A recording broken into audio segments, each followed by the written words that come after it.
नमस्कार दोस्तों, बीसीसीआई आने वाले कुछ सालों में आईपीएल के मैचों की संख्या को बढ़ाने पर विचार कर रही है। जी हाँ guys, IPL chairman Arun Dhumal ने हाल ही में संकेत दिए हैं कि 2028 से आईपीएल के मैचों की संख्या बढ़कर 74 से 94 हो सकती है।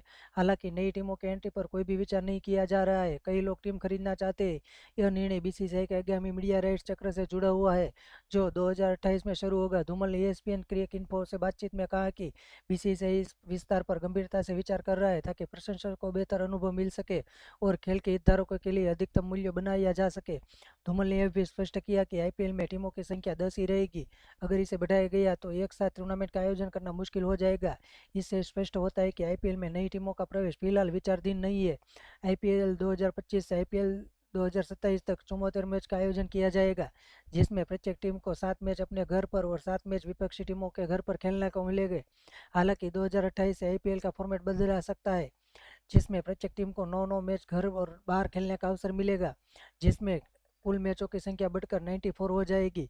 इस बदलाव से आईपीएल की अवधि भी बढ़ेगी, जिससे खिलाड़ियों और प्रशंसकों दोनों के लिए अतिरिक्त चुनौतियों और अवसर उत्पन्न होंगे। हालांकि यह भी ध्यान में रखना होगा कि अधिकतम मैचों का आयोजन करने में मैदानों की स्थिति और खिलाड़ियों की फिटनेस पर प्रभाव पड़ सकता है, जिसे बीसीसीआई को ध्यान में रखते हुए निर्णय लेना होगा। तो दोस्तों, आईपीएल 2028 पर आपकी क्या राय है, हमें कमेंट में जरूर बताना। जय हिंद।